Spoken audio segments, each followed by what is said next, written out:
Hello friends, आप देख रहे हैं आपका चैनल शेयर बाज़ार विद आयुष। और दोस्तों बात करेंगे इस वीडियो में किसके बारे में, वारी एनर्जीज़ के बारे में। तो वारी एनर्जीज़ ऐसा लग रहा है कि अब गिरावट के बाद थोड़ा संभलता हुआ दिख रहा है। आज भी दोस्तों अगर आप देखेंगे तो 1.40% ऊपर जाकर शेयर बंद हुआ।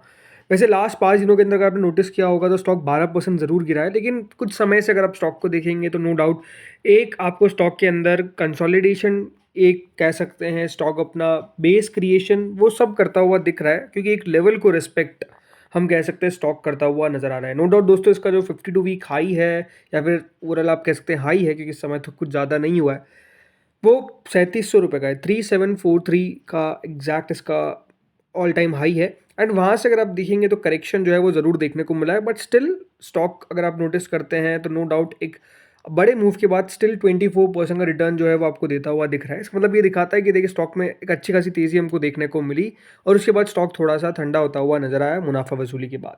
अब देखिए बहुत इंपॉर्टेंट यहाँ पर फैक्टर प्ले करेगा वारी एनर्जीज़ के लिए, वो है इसके सेकंड क्वार्टर के नंबर्स। राइट, जिनको नहीं पता है, कंपनी अपने सेकंड क्वार्टर की अर्निंग्स पेश करती हुई नजर आएगी, और उसकी जो डेट है वो है दोस्तों 18 नवंबर, यानी कंपनी के जो रिजल्ट्स आएंगे वो मंडे को हमको देखने को मिलेंगे। एंड वो रिजल्ट्स दोस्तों तय करेंगे कि वारी एनर्जीज किस तरीके का प्रदर्शन करता हुआ नजर आ रहा है, basically financial wise, right, fundamental wise. Company के नंबर्स अभी तक बेहद शानदार निकल कर आ रहे हैं, उसमें कोई दोहराई नहीं है। कंपनी लगातार दोस्तों अपनी अर्निंग्स को काफ़ी तेज़ी से ग्रो करती हुई नज़र आ रही है। जैसे कि अगर आप नोटिस करेंगे तो 2024 के अंदर कंपनी ने पूरा जो FY24 था उसमें कंपनी ने ऑलमोस्ट 11,398 करोड़ की सेल्स की, with a margin of almost 14% and a profit of almost 1,274 crore. So earnings बेहद शानदार निकल के लगातार हमको आती हुई नजर आई। मतलब 5 साल पहले कंपनी का मुनाफा 39 करोड़ का था, और आज दोस्तों कंपनी का मुनाफा जो है वो क्लोज टू 1000 करोड़ से पार जा चुका है, 1274 करोड़। मतलब लास्ट 5 सालों के अंदर दोस्तों जो कंपनी है वो बहुत तेज़ी से ग्रो की है। मतलब लास्ट 3 साल का अगर आप प्रॉफिट ग्रोथ ही देखेंगे तो इट्स क्लोज टू 181%, राइट। तो अपने आप में इतनी एक्सपोनेंशियल ग्रोथ जो है वो नो डाउट लॉन्ग टर्म में सस्टेनेबल नहीं है कि दोस्तों कंपनी हर साल इतना तेज़ी से ग्रो करती हुई नजर आएगी, बट एक स्टैग्नेंट वे में दोस्तों कंपनी ग्रो करना चाहिए। अब क्योंकि देखिए ग्लोबली अपने आप में हम कह सकते हैं बहुत सारी चीज़ें जो हुई है वो चेंज हुई है, राइट। अब आप कह सकते हैं कि यहाँ पर जो चेंज हुआ है वो चेंज हुआ है फॉर गुड और फॉर बैड, ये तो समय बताएगा, राइट। ये चेंज गुड के लिए हुआ या बैड के लिए हुआ है, लेकिन नो डाउट दोस्तों जो ग्लोबल पॉलिटिक्स है वो हमको बहुत चेंज होती हुई नजर आई आफ्टर ट्रम्प कमिंग, राइट। सो आप देख सकते क्या है, हाउ ट्रम्प पॉलिसीज को disrupt this 5 Indian solar panel stocks. और इसके अंदर दोस्तों एक नाम किसका है, वो बेसिकली नाम है वारी एनर्जीज का भी। लेकिन ऐसा क्यों कहा जा रहा है? देखिए जब ट्रम्प की विक्ट्री स्पीच थी तो उन्होंने साफ साफ क्या कहा था, उन्होंने कहा था कि we would halt renewable projects on day one of his office, signalling a swift policy that could dampen demand for solar modules from India, potentially affecting companies that depend on US market for growth। मतलब अगर आप no doubt यहाँ पर समझेंगे जिस तरीके से दोस्तों डोनाल्ड ट्रंप आते हुए नजर आए, राइट, अमेरिकन मार्केट्स के लिए वो कुछ भी हो अच्छा हो, लग रहा है अच्छा है, क्योंकि अमेरिकन बाजार जो है वो आपको हाइस पे हाइस बनाते हुए दिख रहे हैं। थोड़ी बहुत गिरावट अगर अभी 2 दिन में आई है तो उसको कोई ज़्यादा समझना नहीं चाहिए, बिकॉज ओवरऑल मार्केट्स तो दोस्तों एक ही चीज़ कह सकते हैं, फैंटास्टिक है। लेकिन जो हमारे बाजार है वो लगातार दोस्तों नीचे जाते हुए दिख रहे हैं, राइट। लगातार जो FIs की सेलिंग है वो परसिस्ट कर रही है, और अब कुछ सेक्टर स्पेसिफिक भी आप कह सकते हैं कि यहाँ पर नेगेटिव चीज़ निकल कर आ रही है। ट्रम्प का दोस्तों मानना क्या है कि वो बेसिकली अमेरिकन फर्स्ट की पॉलिसी के साथ चलेंगे, यानी पहले दोस्तों जो प्रेफरेंस मिलेगा वो अमेरिकन को मिलेगा, अमेरिकन कंपनीज को मिलेगा। तो हो सकता है कि दोस्तों इसके कारण भी एक बड़ा रीज़न है, लेकिन नो डाउट वो सोलार को लेकर या फिर रिन्यूएबल सेक्टर को लेकर वैसे भी दोस्तों बहुत ज़्यादा पॉजिटिव नहीं है। उन्होंने साफ कह रखा है कि वो इन सब चीज़ों को नहीं मानते, राइट। आप समझ सकते हैं कि ये कहना कितनी बड़ी बात है, और वो एग्जैक्टली दोस्तों इस तरह के जो बयान है वो ऑलरेडी दे चुके हैं।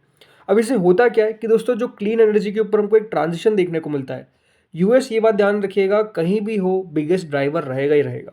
और अगर यूएस के द्वारा दोस्तों चीज़ों को एक्सेप्ट नहीं किया जाता है, या फिर वहाँ पर कुछ रोक लगाने जैसी बात की जाती है, तो उस पूरे सेक्टर को लेकर एक नेगेटिव पूरा नेगेटिविटी आप कह सकते हैं क्रिएट होती हुई नजर आती है। ये सेंटीमेंट क्रिएट होता हुआ नजर आता है। अभी नो डाउट दोस्तों कंपनी के बिजनेस पे कोई बड़ा असर नहीं पड़ा है वारी एनर्जीज के, या फिर कोई भी और दूसरी सोलर कंपनी पे, बट स्टिल क्या आगे चल के जिस तरीके से इन कंपनीज को डिमांड दिख रही थी, जो ग्रोथ दिख रही थी, वो सस्टेन कर पाएगी क्या, ये अपना आप में एक इंपॉर्टेंट क्वेश्चन है। अब अगर आप वारी एनर्जीज को देखेंगे तो क्या है, वारी एनर्जीज बेसिकली इंडिया का लार्जेस्ट सोलर मॉड्यूल मैन्युफैक्चरर है, जिसकी production capacity close to 12 gigawatt है, राइट। इससे होगा क्या कि बेसिकली इस कंपनी के भी दोस्तों जो चैलेंजेस है वो इसको फेस करने पड़ेंगे। और ये बात भी आप दोस्तों ध्यान रखिएगा, वारी की गिरावट का बड़ा रीज़न भी क्या था, बिकॉज इनका प्रेजेंस जो है वो यूएस के अंदर अच्छा खासा है। राइट। कंपनी को यूएस एक्सपोर्ट से काफ़ी अच्छा रेवेन्यू बनता है और ये की पार्ट है, ये बात ध्यान रखिए कंपनी के रेवेन्यू का। कंपनी रिसेंटली दोस्तों एक कंपनी एक्वायर की थी इंडो सोलार, ताकि वो एक्सपांड कर सके अपनी मैन्युफैक्चरिंग फैसिलिटीज़। राइट। अब हुआ क्या है कि देखिए वारी की ऑर्डर बुक तो अपने आप में काफ़ी शानदार है, और जो इनकी एक यूएस सब्सिडरी है वारी सोलार अमेरिकन आईएनसी, ऑलमोस्ट वहाँ पर अगर आप देखेंगे तो 3.75 gigawatt of the year marked हो चुका है, मतलब उनके पास इतनी ऑर्डर बुक है। अब होगा क्या, क्योंकि ट्रम्प की प्रेसिडेंसी के अंदर आपने समझ सकते हैं कि जो वो फॉसिल फ्यूल्स को लेकर बात कहते हैं कि वो ज़्यादा प्रेफर उसको करते हैं। तो इससे हो क्या सकता है कि देखिए जो आगे चल के अमेरिकन ऑर्डर्स हैं उसमें आपको एक स्लो डाउन देखने को मिल सकता है। ये बात अलग है कि देखिए इंडिया के अंदर क्या इसका स्लो डाउन देखने को मिलेगा, क्या रेस्ट ऑफ द वर्ल्ड के अंदर कितना स्लो डाउन देखने को मिलेगा, ये अपने आप में एक अलग टॉपिक है। और आई थिंक वो हमको समय के साथ पता चलता हुआ नजर आएगा, क्योंकि लास्ट 5 साल नो डाउट दोस्तों रिन्यूएबल सेक्टर के लिए one of the amazing years के तौर पर रहते हुए नजर आए, और हो सकता है कि ये अगले 5 साल तक ना रहे। राइट। हर मैं हमेशा एक बात आपको समझनी पड़ेगी कि देखिए कोई भी सेक्टर हो वो एक साथ इतनी ग्रोथ हमेशा नहीं कर सकता है। ग्रोथ आएगी कभी ना कभी, अनबिलीवेबल ग्रोथ आएगी, अनइवन ग्रोथ आएगी, जो एग्जैक्टली अभी आपको देखने को मिली है। राइट। तो यही आपको समझना है कि वारी क्योंकि यहाँ पर एक एक्सपीरियंस स्लो डाउन कर सकता है किसका, demand in solar product in the US administration, जो प्रेफरेंस फॉसिल फ्यूल्स की, जो ट्रम्प का रिमार्क आया था। अब की बात ध्यान रखिएगा, एक मेजर एक्सपोर्टर है यूएस को, कौन, वारी। और पर्टिकुलरली वनरेबल है कि अगर कोई प्रोटेक्शनिस्ट पॉलिसी आती है, कोई रोल बैक किया जाता है of the inflation reduction act, इन सब का दोस्तों कंपनी पर असर पड़ता हुआ नजर आएगा, बिकॉज ये टैक्स इंसेंटिव्स जो है वो वारी को प्रोवाइड करता है। सो नो डाउट ये सब चीज़ों के कारण अगर आप देखेंगे तो जो रिन्यूएबल कंपनीज है, स्टॉक्स है, वहाँ पर आपको गिरावट देखने को मिली। इसलिए दोस्तों वारी, आप देखिए बहुत सारी कंपनीज है, प्रीमियर एनर्जीज आप देखिए, सब जगह आपको गिरावट देखने को मिल गई। राइट। इसके अलावा एक और इम्पॉर्टेंट अपडेट था कि देखिए वारी एनर्जीज को बेसिकली डाल दिया गया है एएसएम स्टेज फर्स्ट के अंदर, ये भी अपने आप में इंपॉर्टेंट बात है। एएसएम मतलब एडिशनल सर्विलियंस मेजर, मतलब देखिए कोई स्टॉक जब बहुत ज़्यादा उतार चढ़ाव करता है तो उसको एएसएम में डाल दिया जाता है। एक्सचेंजेस ज़्यादा निगरानी रखते हैं, ये सब करते हुए नजर आते हैं, और इसको डाल दिया गया है। अगर कंपनी के अंदर जो वॉलेटिलिटी है वो धीरे धीरे करके थम जाती है तो वो बाद में एएसएम से निकल भी जाता है, बट हाँ अभी ज़रूर इसके ऊपर एएसएम लग चुका है। अब देखते हैं वो निकलता कब है। लेकिन इंपॉर्टेंट बात क्या है, जैसे मैंने कहा कि देखिए आई थिंक कंपनी के नंबर्स इस बार जब निकल कर आएंगे तो वो बहुत इंपॉर्टेंट होंगे। अगर कंपनी के इन्वेस्टर मीट में कंपनी ये बातें रखती है, पूछा जाता है कि हाँ इसका कितना असर पड़ता हुआ नजर आएगा, तो आई थिंक और क्लैरिटी देखने को मिलेगी। राइट। तो आई थिंक वो सब चीज़ों का हमको वेट करना पड़ेगा, तो लेट्स सी होता क्या है। बाकी सबसे इंपॉर्टेंट तो अभी कंपनी के नंबर्स है जो 18 तारीख को आते हुए नजर आएंगे। कंपनी देखिए बढ़िया है, कंपनी में मुझे कोई इशू लगता नहीं है। हाँ वैल्यूएशन को लेकर काफ़ी लोग कंसर्न रख सकते हैं, बट आई थिंक पूरे रिन्यूएबल सेक्टर को इतनी वैल्यूएशन ज़्यादा मिल रखी है कि अगर इसको मिलती है तो उसमें भी कोई दिक्कत वाली बात नहीं है। और ऐसे अगर देखा जाए तो कंपनी करंट जो प्राइस टू अर्निंग है इसकी वो 84.7 की है। राइट। सो बहुत सारी कंपनी इससे भी ऊपर ट्रेड कर रही है। हाँ ये ज़रूर है कि लॉन्ग टर्म में हमेशा कहता हूँ मैं, इतना पी सस्टेनेबल नहीं है, बट क्योंकि ये एक इमर्जिंग सेक्टर है जो इमर्ज लगातार कर रहा है तो बाजार वैल्यूएशन देता है। ये बहुत इंपॉर्टेंट है कि ये इमर्जिंग जिस तरीके से है इसके ऊपर जो बिलीफ है वो ना हट जाए। राइट।